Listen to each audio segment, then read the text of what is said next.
That's how my daughter Sarah ended the Tuesday morning meeting in the small glass-walled office at the back of the bakery we had built together over the last 7 years in Columbus, Ohio. I didn't argue. No tears, no protest. I just nodded. A slow nod, just enough to make them think I agreed, but just enough for me to know this wasn't the end. This was the opening act of something else. I quietly gathered my worn leather accounting ledger, the blue pen I always used to record invoices, and the ceramic mug that read, "World's Best Baker, a Christmas gift from Sarah," in the first year the bakery opened. As I stepped out of the office, Daniel, Sarah's husband, pretended to be checking the oven control panel, but his quick glance toward me gave him away. I didn't blame him. I just took note. I walked straight to the back door, grabbed my denim jacket from the hook next to the flower shelf, and stepped outside. April in Ohio is cold. The wind carried the sharp scent of freshly plowed earth and early apple blossoms. The sun was out, but it wasn't warm enough to comfort me. I didn't look back. I've never needed to give warnings. Sarah is my only child. I had her when I was nearly 30, a late pregnancy I once feared might never happen. My husband Mark was working as a technician at a small garage in Gahanna back then. His pay was modest, but it was always enough for us to live decently. Sarah grew up to the sound of dough mixers and the smell of baked goods filling the house every Saturday afternoon. I worked part-time as an accountant, but I baked with her every evening, chocolate chip banana loaf lemon tart. She used to say, "One day I'll open a bakery called Sweet Morning. You'll be the head accountant." I'd just laugh, never imagining that dream would one day push me out. When Mark passed from a stroke when Sarah was 17, I didn't have time to break down. I worked full-time, picked up extra bookkeeping jobs for 3 small shops in the area, just so my daughter could go to college without worry. She chose culinary arts and food business, just like I'd guessed she would. When Sarah turned 26, she told me she wanted to start a business not with friends, but with me. "I need you, Mom. No one manages money better than you." I sold our old house, withdrew my entire retirement fund, and put in $180,000 to start Sweet Morning, a small bakery, with 3 cafe tables and 1 old industrial oven in downtown Columbus. I didn't ask for control, just asked to hold 49% of the shares. So if something ever happened, I'd still have a foothold. We worked like crazy those first 3 years.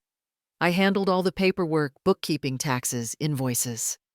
Sarah was in charge of recipes, products, and PR. Daniel, her husband, started out doing little things, Facebook posts, product photos, running a few online promo campaigns. Then he said it. We could franchise this. Sweet Morning could become a brand. I still have the email Daniel sent convincing me to sign the franchise registration documents. He wrote clearly, "It's just paperwork, Mom. You'll keep your shares the same. I just need your approval to boost credibility when raising capital." I believed him. I signed. I didn't know at the time that Daniel had already planned to use that franchise agreement as collateral for a loan to expand without asking me a single word. And then came this morning. Sarah made me a latte, no sugar, just how I like it. Her hand shook slightly as she set the cup down. Then she spoke as if she were being kind mom. "The company is at a stage where we need professionals. You've sacrificed enough. Let us take over the finances now. You should rest. You'll still be an honorary shareholder." I looked into the eyes of the daughter I once held close when she had a 103-degree fever. The little girl who cried when I missed her first night at home to work a late shift. I nodded and stayed silent. But what Sarah didn't know was that I still had the hard copy of the franchise agreement. I had every email about using Sweet Morning's name as loan collateral. I saved every investment transfer, every receipt for equipment, every time I was called co-founder in documents and in the local press. I didn't need to argue. I just needed to prepare. They said I should rest. Soon they'll realize I'm just getting started. If you asked me when the best time of my life was, I wouldn't say my wedding day or the day we opened the bakery. I'd say it was those winter mornings when I made hot cocoa for Sarah in a little blue plastic cup, and the two of us sat by the window watching the snow fall. We didn't have much, but we had each other. Sarah was a special kid, not because she was gifted or a straight-A student, but because she had a big heart. When I came home exhausted after 3 shifts, Sarah would tuck a blanket over me and leave a little note that said, "Mom, sleep a little more." I did my homework already. I kept every one of those notes. They're in a silver tin box, along with her old scribbled drawings and some crumpled movie tickets. I took that box with me when I left the bakery house last week. Not because of its value, but because some memories should never be left behind. Mark, my husband, used to say, "She's just like you, independent, stubborn, but kind." I saw that most clearly when Sarah was 12. A classmate of hers got bullied for wearing old clothes. Sarah broke open her piggy bank money she'd saved up to buy an iPod and bought that girl a new coat. I asked her why. She just said, "I don't like seeing people feel ashamed." And I thought, my daughter is going to grow up to be a good person. I never imagined the day would come when she'd make her own mother feel ashamed. After Mark passed away, we leaned on each other truly. I worked as an accountant during the day and stocked shelves at a grocery store at night. Sarah never complained. She studied hard, earned a partial scholarship, and chose Ohio State University so she could stay close to home so she wouldn't leave me behind. I still remember the day she graduated. Sarah came out of the auditorium with her cap completely crooked and ran straight into my arms, hugging me so tight she knocked my glasses out of my hand. "Mom, we studied marketing, but none of us understand finance like you do." I laughed, my sleeves soaked with tears. I didn't know it would be the last time she looked at me like I was invincible. The idea to start a bakery came one June evening when we were baking brownies for a church event. Sarah sat twirling the whisk, daydreaming, "Mom, do you think?" "If I opened a bakery, you'd do the bookkeeping for me," I answered without even thinking. "Whatever you start, I'll follow." 2 months later, Sarah called me while I was on shift at the store. "I found a space downtown. Only $900 a month. There's an old oven, but it works." "Should we try it, Mom?" I knew what that meant. I emptied my retirement account. I sold our old car. I moved out of the house Mark and I had lived in for 20 years, the house where we planted lavender bushes on the front porch. I didn't hesitate. Not even for a second. Because if your child has a dream and you have the ability to lift it, how can a mother say no? Sweet Morning started like a dream, made of crumbs and hope, a burned corner oven, chipped paint on the walls, and a menu of just 5 items. But every loaf of bread, every latte cup was a promise from me to my daughter. I won't let you do this alone. On our first day open, not a single person came in for 3 hours. Sarah sat behind the counter, eyes red and watery. I made us 2 cups of cocoa set, one in front of her, and said, "Don't worry, I've got a plan B." "What is it?" "We call everyone from church to come in and taste for free. If no one gets sick, we open again tomorrow." We both laughed. And from that moment on, we never looked back. Sarah started building the brand online. I was still the mom behind the screen, counting cartons, checking invoices, verifying every tax line. Every time a local newspaper interviewed Sarah, she'd say, "My mom's not in the photo, but she's the one who built everything." I believed her. I believed in how she still sat next to me after work, eating cup noodles while reviewing expense reports. I believed her when she said, "You'll never be replaced, Mom." But maybe. I forgot that people don't change overnight. They change through little choices, choices a mother doesn't always see in time. Now looking back, I don't feel regret. I feel sadness, not for me, but for Sarah. Because I once had a mother who taught me to never lose my compassion. And I passed that down to my daughter. I just don't know if that's enough to make her stay. We used to be everything to each other. Now I'm just the past she's trying to clear off the table. There's one thing I've learned after all these years as an accountant. Big changes always start from the tiniest details. A missing word on an invoice, a number out of place, or just a glance that won't meet your eyes. With Sarah and Daniel, it started with little things and the way they stopped looking me in the eye. It began with the passwords. I used to log into the company's QuickBooks accounting software regularly to monitor cash flow, check recurring payments, and make sure quarterly taxes were filed on time. It was something I did every week for 7 straight years. One morning, I opened my laptop like usual. The screen flashed, "Access denied. Contact your administrator." I thought I'd typed the wrong password. But after 3 attempts, I knew something wasn't right. I asked Sarah. She frowned. "Oh, Daniel changed all the system passwords. It required it for security." I nodded. But inside me, a quiet unease began to spread like ink on paper. A few days later, I walked past the side office, the room we used as a file storage area, and saw the door was locked. A new lock. An electronic keypad, instead of the old turnkey model. I called Daniel. "Why did you change the lock I need to grab a printed report from a few months ago?" Daniel answered casually. "The internal audit team requested it. For safety, but if you need anything, just let us know and we'll get it for you." I wasn't used to that kind of help. I was used to going in myself, grabbing what I needed, double-checking things with my own hands. That's when I started writing things down every time I was denied access. Every reaction from Sarah. Every word Daniel said. Then came the new store. I found out through Facebook, not from my daughter, that Sweet Morning was opening its 3rd location in Dayton. 3D renderings, grand opening date promotional banners, everything had already been published. I had no idea. No one told me anything. I texted Sarah.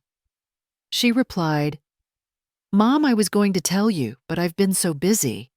I didn't think you needed to worry. You're supposed to be resting." Remember, I didn't reply.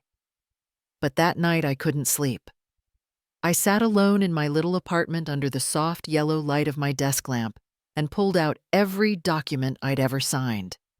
I found the franchise registration packet Daniel had sent me a year ago. At the very end, there was a checkbox marked Owner's Consent to Future Location Expansion under the same IP and brand value. I remember asking, "Why do I need to check this?" Daniel said, "It's just a formality. You sign, and I'll take care of the rest." And I had signed, because I trusted him. I began digging through old emails. I opened my inbox from 2019, the first year the company crossed 6 figures in revenue. I searched every message between me and Daniel, the promises, the commitments, the financial charts I had reviewed line by line. I saved everything onto a silver USB stick.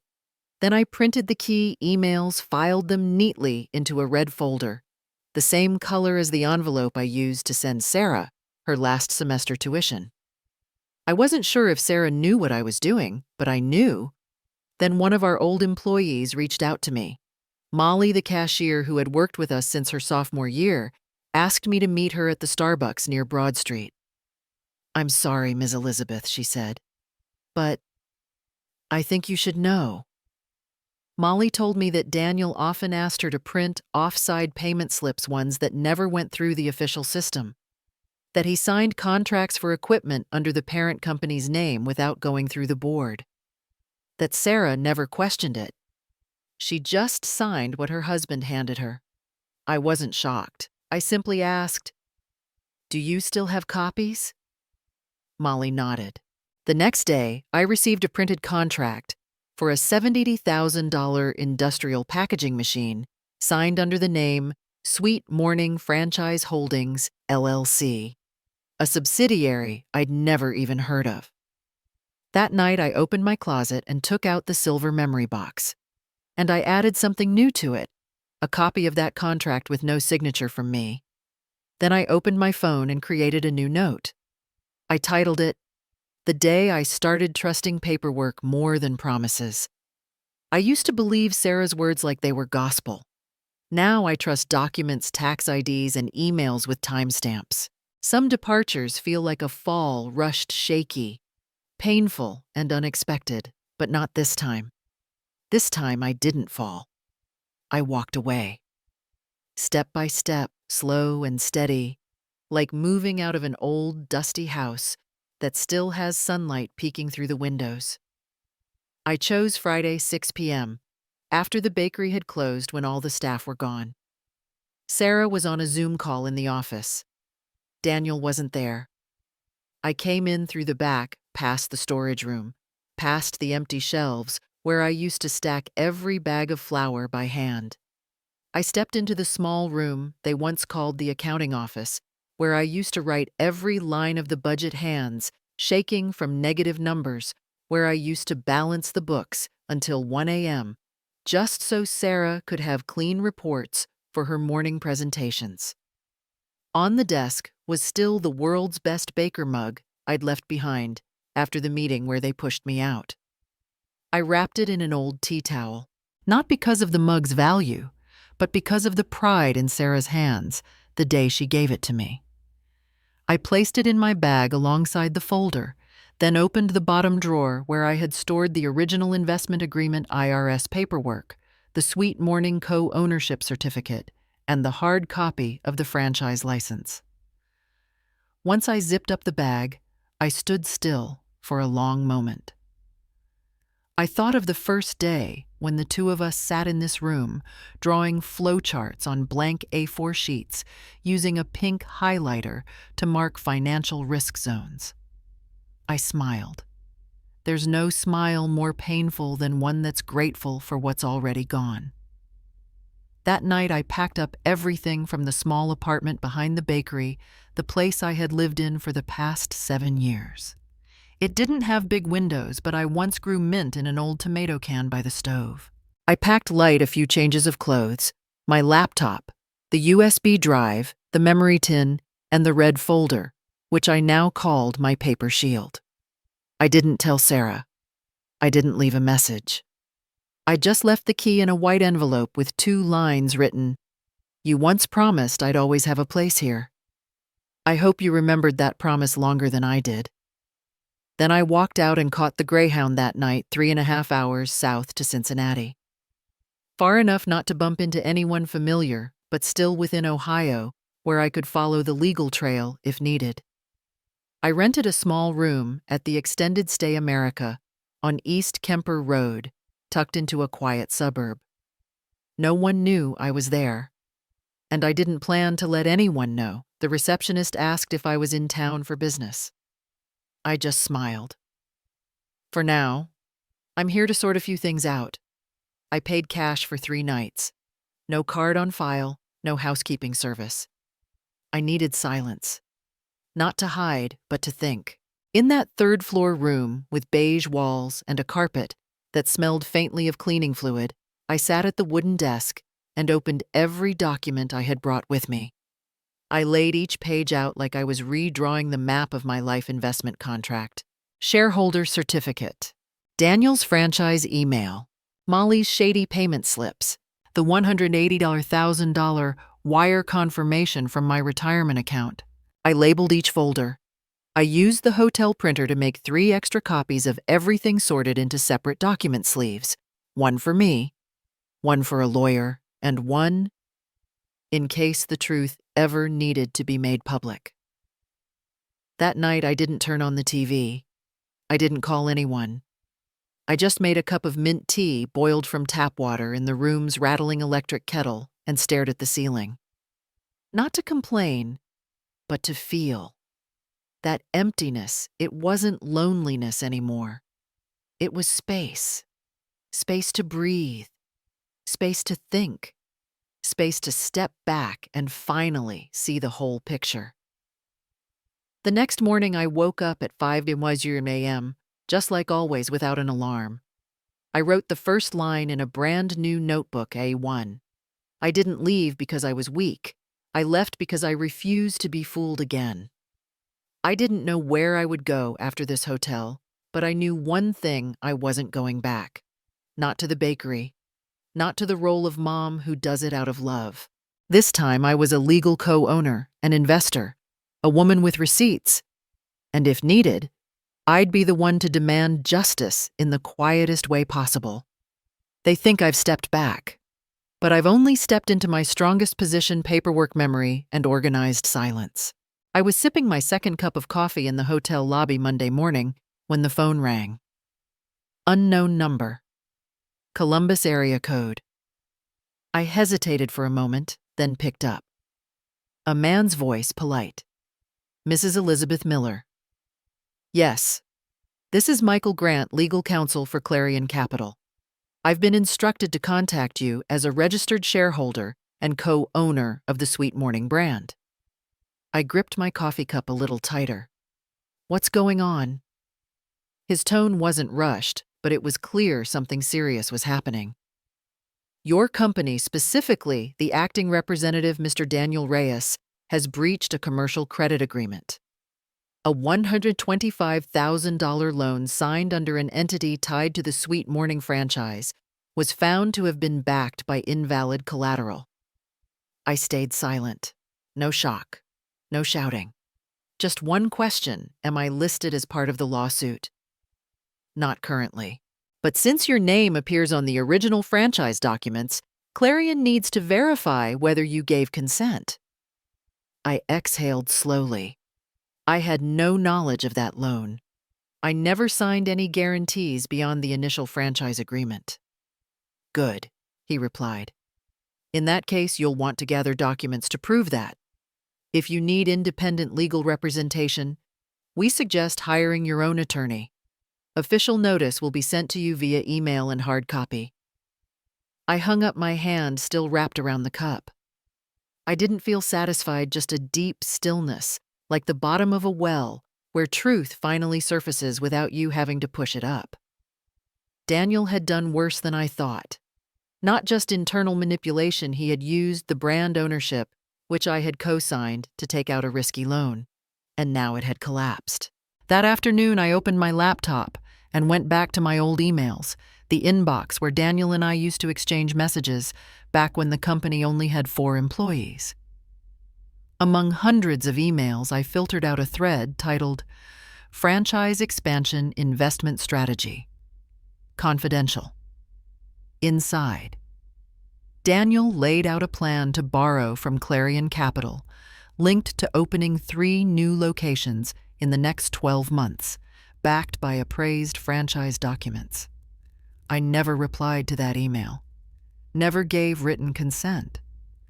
But I had kept everything. I printed the entire email thread. Then I photographed the printouts and sent them to a law firm in Cincinnati I had found online. 15 minutes later, they called me back. The attorney assigned to me was Amanda Chen, a woman in her 40s, her voice sharp like freshly honed steel. After I explained the situation, she got straight to the point. You're in a strong position.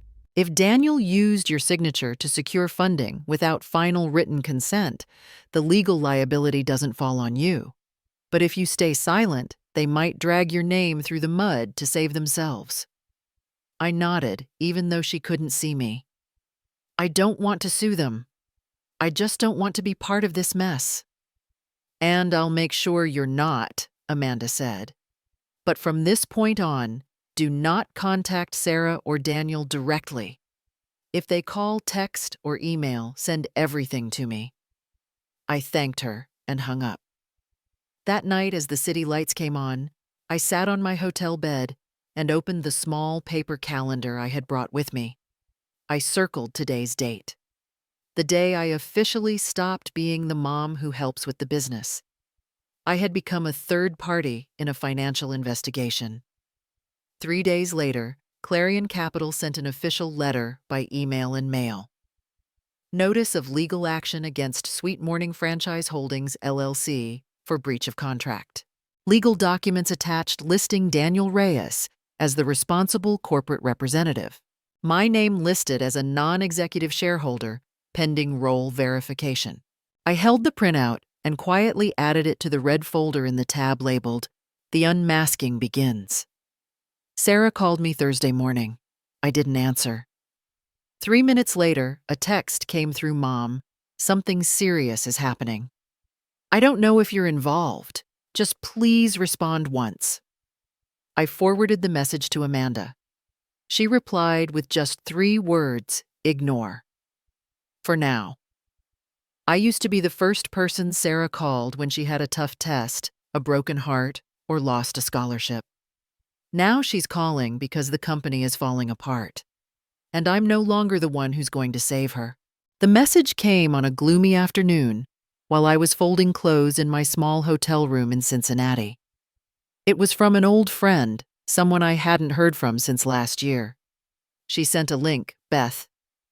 Have you seen this?" I opened it. A long Facebook post by Sarah with a blurry photo of the Sweet Morning Bakery.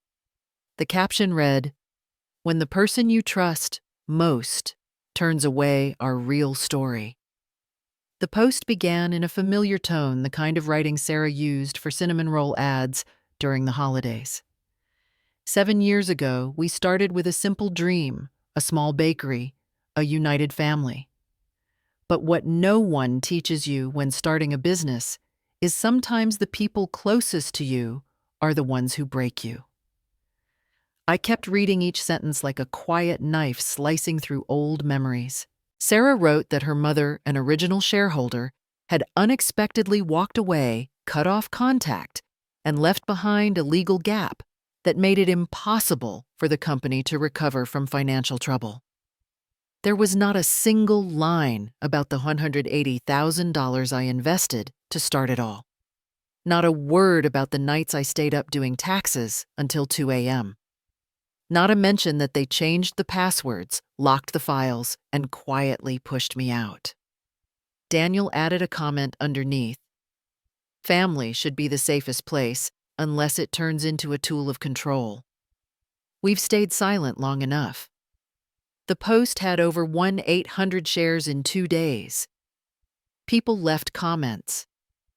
What kind of mother would do that to her daughter? This is why you don't mix family with business. You two are so brave. Most people wouldn't dare speak out. I quietly scrolled down. In one photo, Sarah stood in front of the bakery in soft light, her hand resting on her belly under a loose hoodie. The caption read, "We didn't just lose a business. We're also preparing to welcome a child as we rebuild everything from scratch." I didn't get angry. I didn't scream. I just sat down and opened the red folder. I printed screenshots of everything, saved the full post, the comments, the replies. Then I sent it all to Amanda Chen, my attorney, with a short email. "I'm not planning to go public. But if they push me too far, I won't stay quiet." That night, I turned on the TV for the first time in weeks. The local news mentioned Sweet Morning as a well-known Midwest bakery brand now facing internal legal conflict. The report only lasted 2 minutes, but it was enough to see they'd succeeded at least in shaping the narrative. I was described as the shareholder mother who once played a key role, now silent and refusing to comment. That's right, I was silent. But not because I had nothing to say, because I knew that staying quiet at the right time was the only way not to fall into the trap they built. The next morning, I got a message from my cousin in Cleveland. She asked, "Did you really abandon the company like they said? You used to love Sarah." I didn't respond. I just sent her a photo, the original wire transfer receipt, $180,000 I withdrew from my retirement account. She replied with only one line. Now I understand. I don't want to win against them on social media. I want to win in the one place truth still matters, the lawyer's office, the courtroom, if needed, or simply in my own heart. On the third day since Sarah's post, a local women's magazine called Courage and Crumble, the same one that interviewed us in 2020, reposted the old article titled Sweet Morning from Pastries to Parenthood. But this time they added an update. As of now, Mrs. Elizabeth Miller is no longer managing the company. Attempts to contact her have been unsuccessful. I opened my email and saw a message from their editorial office.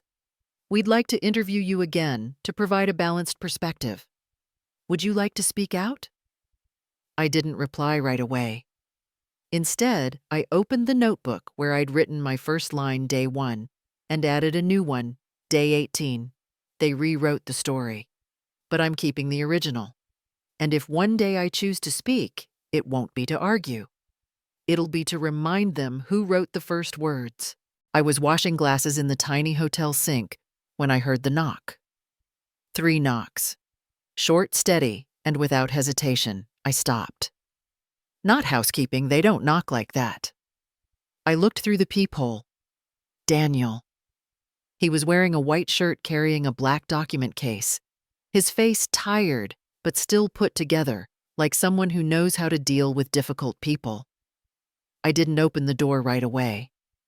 I let him stand there for over a minute, long enough to make it clear I wasn't the passive one here. Then I opened it just a crack, the safety latch still on, just enough to see him, not enough to step inside.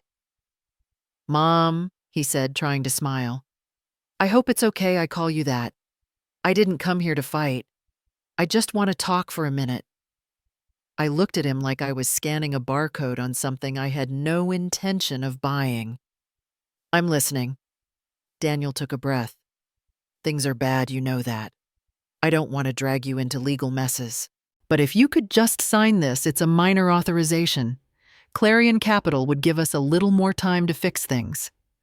I opened the door a bit more, just enough for him to slide the papers in. But I didn't take them. What did you bring? Daniel opened his case and pulled out a thick packet. I noticed the header, Limited Power of Attorney Agreement, Emergency Financial Authorization. I glanced at the fine print. Grants temporary authority to Representative Daniel Reyes to manage all financial matters related to co-owned assets, including, but not limited to debt restructuring, third-party negotiations, and access to business accounts. I looked up. You think I'm stupid? He opened his mouth. Mom, please let me explain. I shut the door. Not slammed, just firm. Then I opened it again, unlatched the lock, stepped out to stand face to face with him. I once signed a birth certificate to bring my daughter into this world, but I will not sign something that helps bury myself.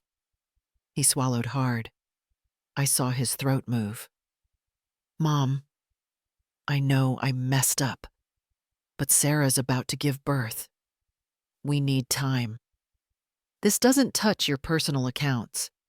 It just helps me renegotiate with the lender. I stared straight at him. Like when you negotiated to open the third location without telling me. Like when you used the franchise license to get loans behind my back. He stepped back. I kept going. And now you show up with power of attorney papers thinking I'm still the mom who bakes pies and looks the other way. My voice wasn't loud, but every word landed like a stone.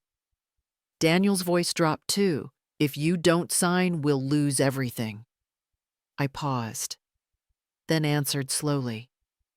You didn't lose because I didn't sign. You lost because you thought I would.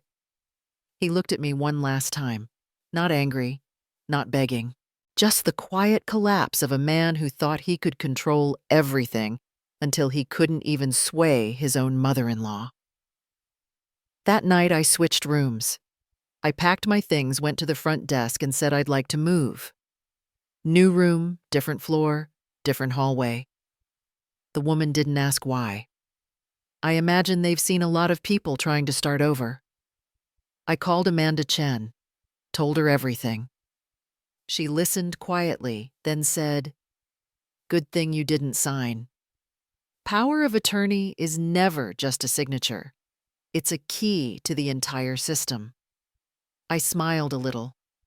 I once taught my daughter how to sign her name for the first time. Now I'm teaching myself how not to sign anything at all. Being a mother means signing everything: absence notes, prescriptions, permission slips, financial aid forms. Now I'm learning how to live without signing a thing unless it's something worth more than blood. 3 days later, I got an email from Clarion Capital. They confirmed Daniel's temporary authorization had been revoked. I was invited to work directly with Clarion's legal representatives to verify ownership documents and protect my rights as a non-operating shareholder. They were open to a settlement under the condition that I sign nothing connected to Daniel or Sarah. I replied with just one sentence: "I'm willing to cooperate as long as I keep my silence and full legal control." I locked the red folder, added a new tab, "Their last attempt." I didn't win with a punch. I won by not bowing when pushed to the edge. Monday morning, a thick envelope slid under the door of my hotel room. Clarion Capital's logo was printed clearly in the top left corner.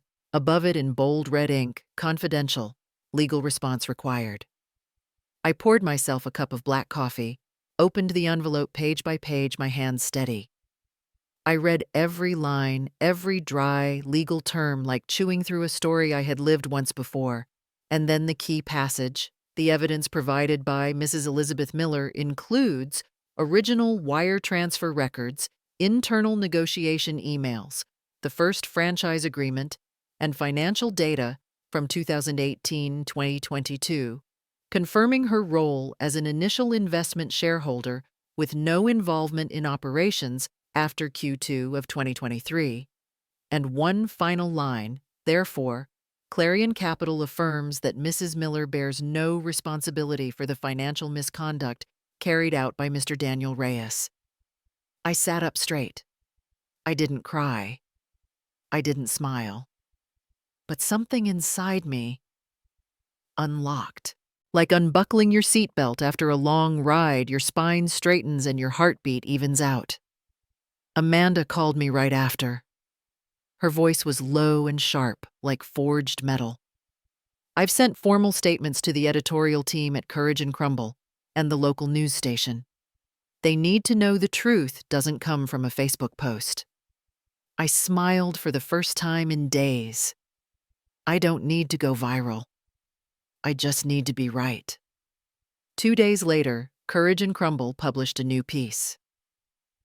Title: "When Ownership Gets Distorted, a Mother, a Brand, and What Wasn't Told." It opened with a line I'll never forget. Mrs. Elizabeth Miller didn't respond to. Press didn't clap back online, didn't issue a statement.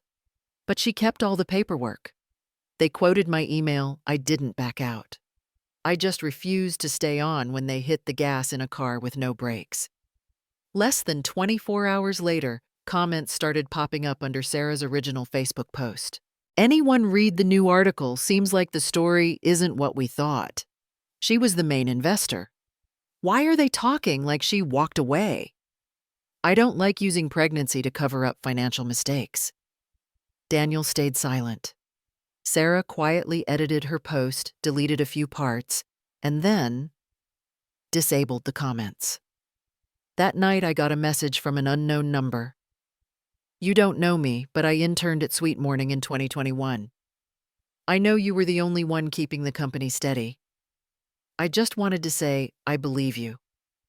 I didn't reply, but I took a screenshot and saved it, not out of pride, but to remind myself the truth doesn't need loud defense. It just needs to stand long enough, clear enough. A reputation doesn't need protecting if you're quiet enough for the truth to speak on its own. A few days later, the local news station emailed asking if I'd be willing to share my story on air. I replied, "Not right now. But if I ever do, I'll talk about being an accountant mother, not a betrayed one." Amanda suggested one last move. "Would you like to send an official notice asking Sarah and Daniel to remove the defamatory post?" "We have legal grounds."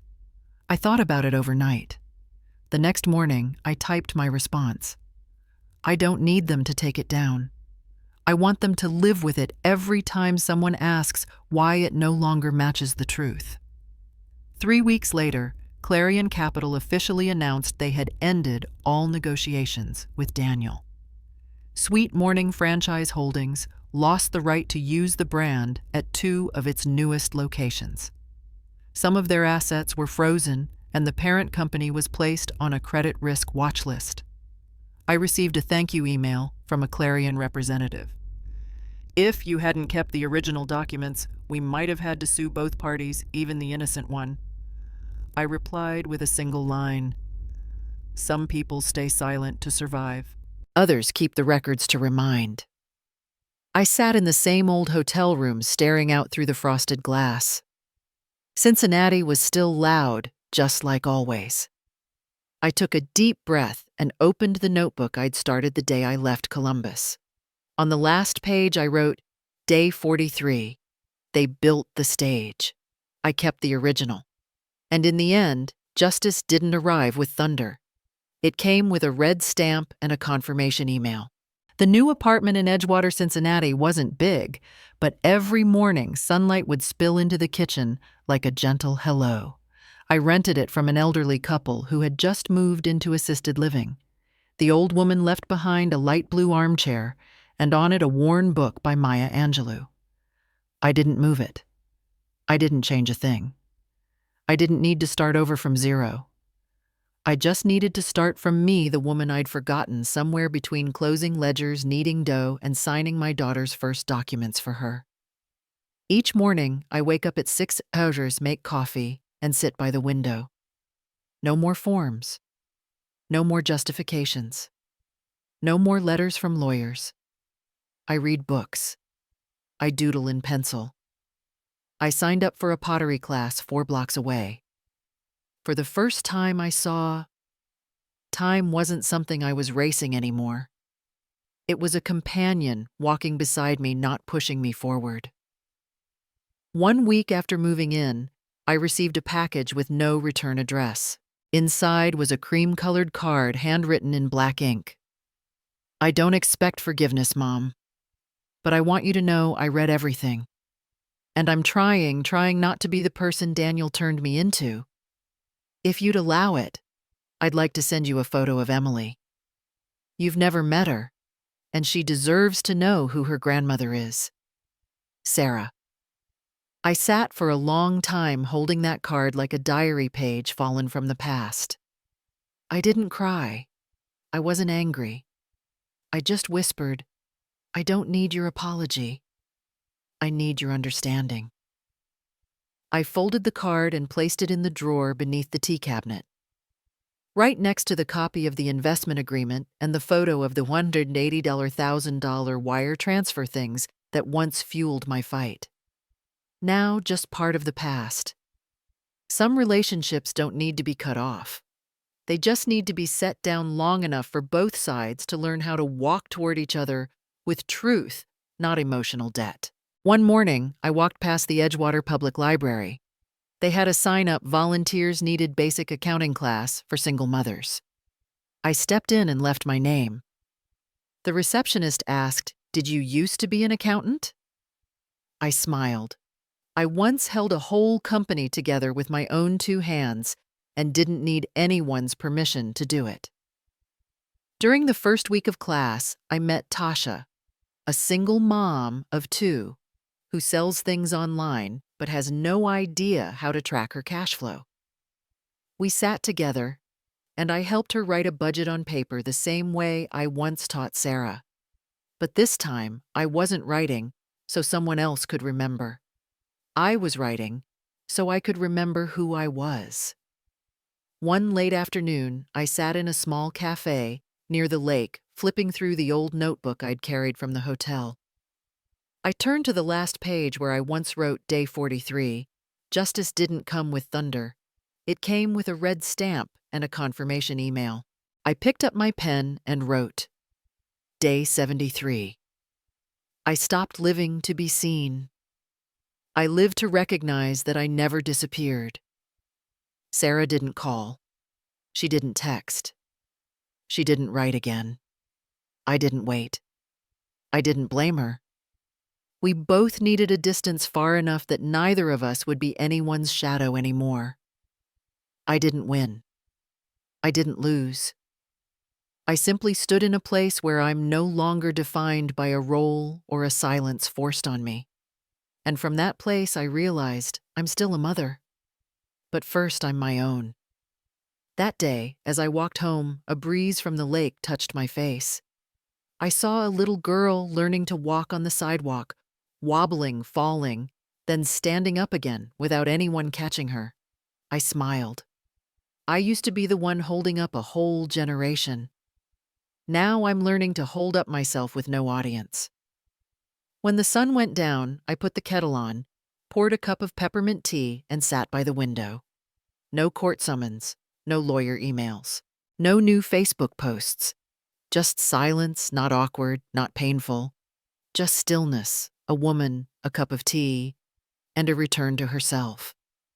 They once said, "There's no room left for you, Mom." But me, I found a place of my own, and it turns out it had been there all along. I just hadn't chosen to sit down until now.